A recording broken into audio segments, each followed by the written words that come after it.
What's up, Chatty Betty Gang Squad? This is your girl Chat with Kay, and I'm back with another video. And today I have a guest, and it is Mr. Man. You will hear his voice in this video. We are going to be doing a follow-up from my Table Talk Tuesday that I had when we were talking to Jansen. But if this is your first time tuning into my channel, there's some things that we must do, and that is watch the video, like the video, comment on the video, share the video, and for me, hit that red subscription button, become part of the Chatty Betty Gang Squad, and then turn on your notification bell so you can be notified each and every time I upload another video.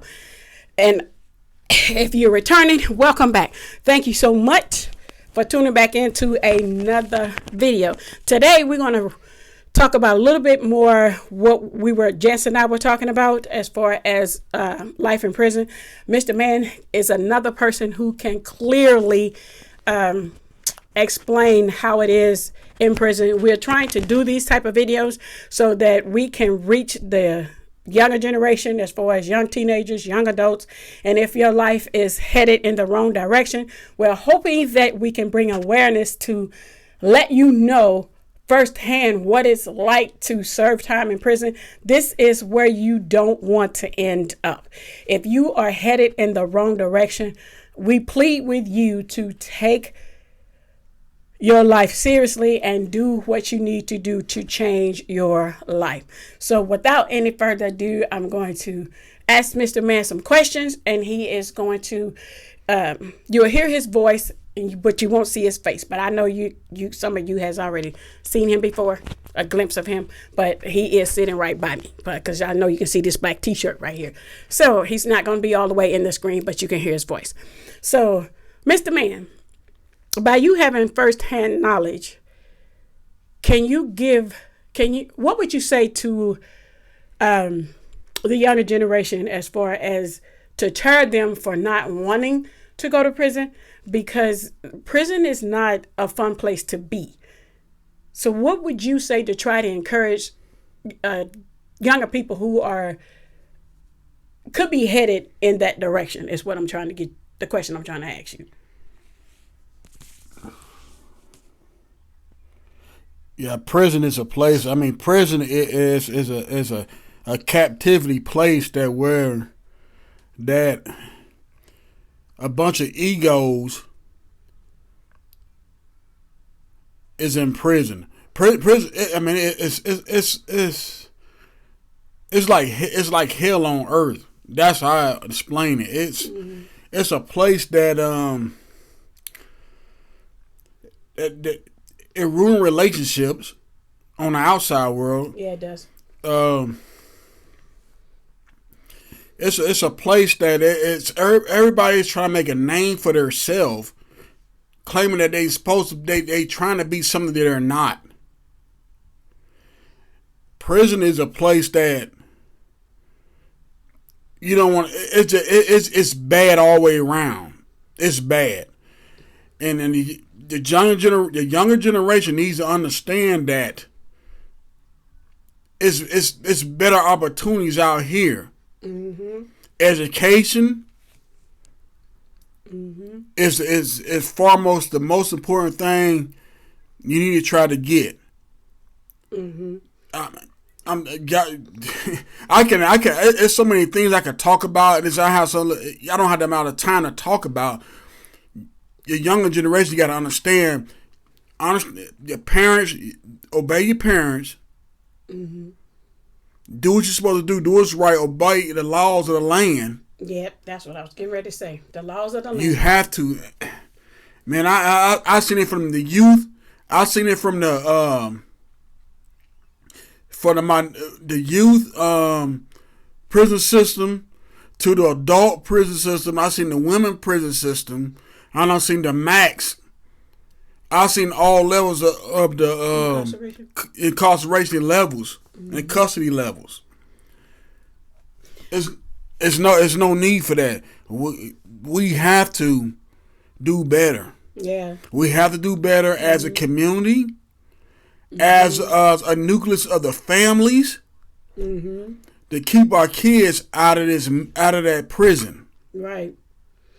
And to piggyback on a little bit of that, I was raised in a single parent home. I was. My mom did what she could with what she had. Okay. And I said before in my last video, all of us have done things in our lives that we are not proud about. But I will say this, I've never had to be incarcerated. Okay. So I had to grow up and change things about myself, because if I didn't, I could be one of the ones who would have seen prison up close and personal. And I didn't want to do that. But I will say this, it is out here nowadays, it is, we all understand that the life is tough. Okay. But it does not give any of us a pass to break the laws of the lands. And when we are talking about laws of the lands, we are talking about the laws. Okay. We can't go rob, do all those different things. So we have to obey the laws of the land, because if you don't, then you will end up in situations such as prison. Education, would you fair to say that education would be a key component for for teens to get now? Because being educated helps. I don't know if you guys know this or not, but you can't even get a job at McDonald's right now without a high school diploma or a GED. You have to have a level of education. And high school and some college is not enough. You and I both know that, because we deal with this all the time. So education, being educated, is a key. Education is, I can't stress that enough. Would you say, Mr. Man, that is fair to say that education does play a big part of your life that can help prevent you from being in prison? Because if you're not educated, you'll find yourself doing other things to survive, which will lead you to be incarcerated, if that's fair to say. Yeah, like I said, quick money is not efficient. Quick money get you incarcerated. We already know. You talking about being street pharmacist? Okay. That's not the way to go. Everybody know what a street pharmacist is. Okay. It's quick money is not always good money. Mm-hmm. Education is a process. Life is a process. The youth has to understand that you have to. Things not going to happen when you want it the most. It's not going to happen right when you want it. You got to put the effort into it. You got to work into it, and you stay on that path. You eventually get to the goal that you're trying to reach. And I agree with that wholeheartedly, because we try to get ahead of ourselves, and when we try to get ahead of ourselves, we end up cutting corners. And when you start cutting corners, you start doing things that is not in line of how a process is supposed to go when you start cutting corners. Because if you start cutting corners, then you may find yourself in a situation that you didn't want to end up in the first place. So I would say education is a big part of preventing yourself from being open doors. Uh-huh. It open doors for opportunity. Education open doors to opportunity. I'm not just saying that education is going to be it's all prosperity, but they give you opportunities and doors. It open different doors you can look into. Exactly. So another thing, we've talked about education. We know that. We've talked about laws of the land. Let me say this. Would you say that having respect for yourself and others is another key component of keeping you from a life of crime and incarceration? Because I feel like you can pick it back on this if you will. I feel like if I respect you as an individual, that I would not harm you or do anything to you out of respect for you. And out of respect for myself, I love myself enough to not to put myself in a situation that could lead me to be incarcerated. So would you say that having respect for yourself and others is another key component of keeping people on the right side of the law versus the wrong side of the law? Yeah, that's it. Yeah, that's correct. I mean, we're human. Mm-hmm. We're not perfect. Mm-mm. And as people, we gotta understand that we can't get. People have different background, different cultures, different upbringings. We cannot allow that to rub us the wrong way. Yeah. And get an attitude towards one. It's not supposed to be like that. Mm-mm. We all come from the same Creator, and we have to understand that you have to forgive that person, move forward. If you keep harboring on stuff that's negative, you can't move forward and be prosperous. That word is negativity. I've been speaking about it for a minute, but that word is. We have to be better. I don't care what creed you is. I don't care what culture is. I don't care you white, black, Hispanic, Asian. I do not care. If we don't love one another and take care of one another, mm-hmm. Helping it's all about helping each other out. Hey, life is tough. Mm-hmm. Like it's no cakewalk in life. Mm-mm. Everybody's not gonna be up there making this, doing this, and doing that. But when you long as you make your contribution mm-hmm. and into the community to bring to bring other people up, that's all that matters. Let me ask you a question. You and I have talked extensively of like what we want to do in the community where we are right now. And that's when our finances are better. Let's just be clear that. Mm-hmm. But would we say the things that we have decided to do with Voices of the Future to take it and raise it to that level, that when you're speaking about being involved in the community, is that what you're talking about? Are you talking about, because I look at it like this. Some kids do not have a 2-parent home. Let's be clear. Mm-hmm. And whether it's they have their mom or they have their dad, and if they're blessed to have both, is a blessing. Mm-hmm. And especially if they're very active in their young teens' life. Because one thing I will say as parents, I was raised more hard school. I'm an old school type mom. Right now, these kids have technology, which to me, a lot of these platforms that these kids are on has led to a lot of negative things to happen. It led to fights. It led to people lose a loss of life. It's led to a lot of things. And we didn't have social media. So my question to you, do you feel as though some social media platforms has made an impact in kids' life, which has caused them to be the way that they are? Because you and I didn't have, there was no YouTube when he was growing up. There was no YouTube. I think our first platform I ever heard was MySpace. just let's be clear that it wasn't even Facebook. It was MySpace at the time. So now you see a lot of things on Facebook that shouldn't be there.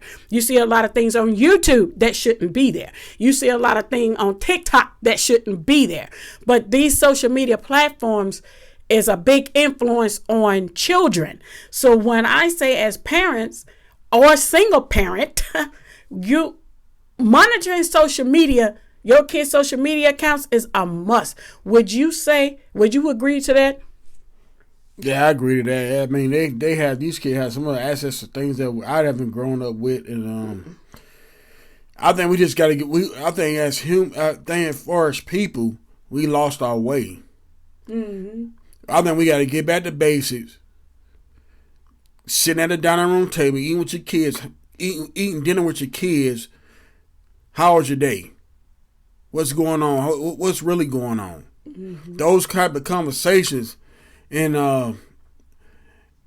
cutting the computers off, cutting the gaming systems off, and it's just old school family time. Yeah, it's old school family time. There you go. That's it. And that's where we lost our way as people, as a generation, far as the world the way it is now. Everybody picking up a phone, everybody's looking at the phone. I catch myself doing it as well. Catch the phone, I'm looking at my phone, I'm on a computer, I'm doing this. It's bad. It's just, and I think we have to get back to for the younger generation, we have to get back the old school ways. Mm-hmm.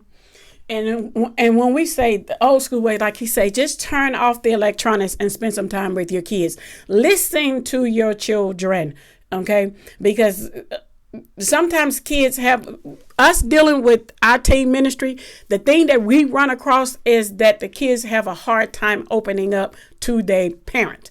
We try to teach them that it's always better to have an open communication with your child, because that way when something is going just checking the table, if something is going wrong in their lives, they can feel comfortable enough to come and open up to you and talk to you. Okay, there's things in with the kids that we deal in our ministries. There's things that they won't even tell their parents that they'll tell us, but we encourage them to go tell their parents, because we do not like to break their trust, because we call what we got nana secrets. You guys have heard me say that on multiple occasions. They have opened up to Mr. Man as well, and we still tell them, does your parents know this, or does your parents know that? And when they are in this ministry, I look at everything, every social media account they have. So, and they think deleting it, parents need to know that just because a child may delete something, that doesn't mean there's no way for you to retrieve it, because that's wrong. Yes, it is. And if you need help, let me know in the comment section. I'll tell you how you can retrieve deleted information, because kids try to beat their parents to things and delete things. And just because you delete it does not mean that it's not there, because it is. Okay. It is. So I would say for us, as us both, we try to use what we have. It's a lot of times he and I, we are not rich by no means. We're not. Okay. We struggle just like everybody else, but we do help kids that have came to us in our ministry that may have been hungry or whatever. And he has came through. That's Mr. Man. He does do that. But at the same time, like what Jansen was talking about, if you tell a child to do something and it's the right way, but again, if they see you doing wrong, then they're not going to listen to you. And also, kids look up to people. So if you have to be a good role model for children as respect, because it's one thing that kids in this ministry know, that we don't tolerate disrespect when you're talking to him or to me. But at the same time, when we talk to them with respect. Now, our level of conversation may go different when we're trying to correct a behavior that they having right now, which will, if it's not corrected and catch early, then it leads to other things. It's like such as prison, what we're talking about today. And I just wanted to get him to share a little bit of his insight of how he's trying to tell everyone that life is hard. We get it. It's hard for everybody, young, teenagers, middle-aged, elders, and life is hard for all of us, but it still does not mean gives us an opportunity to say we don't have to obey the laws of the land, because we do. We do. Because if you don't, you go in. And that's what we are trying to get people, the younger generation, to understand. It's this life doing time is someplace that you don't want to be. You don't want to be there, because it's not a cakewalk. You heard Jansen say that he was in there for 21 years. That's 21 years of his life gone. Okay. Now, we're going to elaborate on one other thing and we're going to get out of here. And that's forgiveness. Now, what I'm trying to say to this, and we don't want to bring our biblical into it, but we're going to say it like this. There is forgiveness for everything. Okay. Everything, whether we agree or not, it's forgiveness for everything. As long as you go to him, the big homie is what I call him, and you say, I want to repent for this, that, and the other. You know, he's going to forgive you. So why is it that when we may have done something to each other, and then we may, as humans, we're in our fleshly bodies, so we feel like, okay, you can be tough. No, if he is telling us in the good book, he gave us the blueprint, people.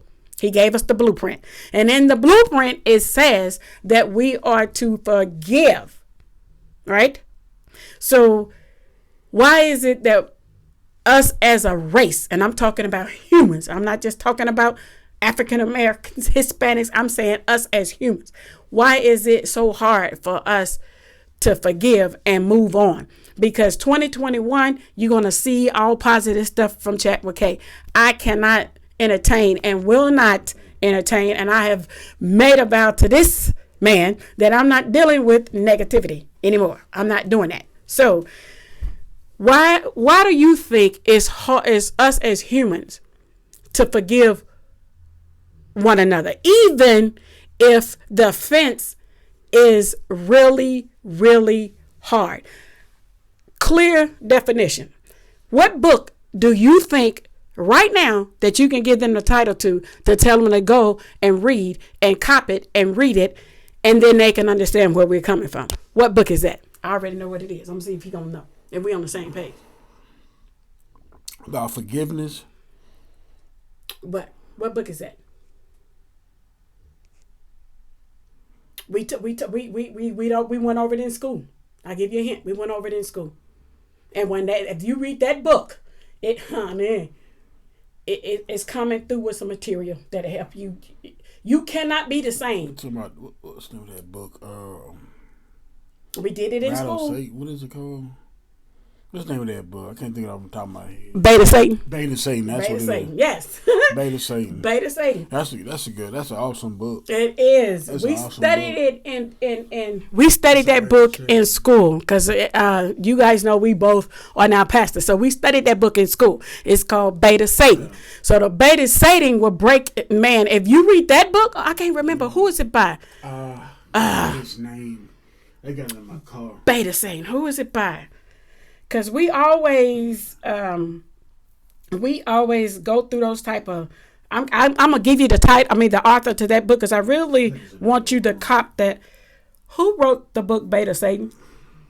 Let me go see. Because John Bevere wrote Beta Satan, John. Living Free from the Deadly Trap of Offense. John, how you say his name? Bevere? Mm-hmm. John Bevere. I'm gonna put it right here in this video. I'm going to have it in here. The book Bait of Satan.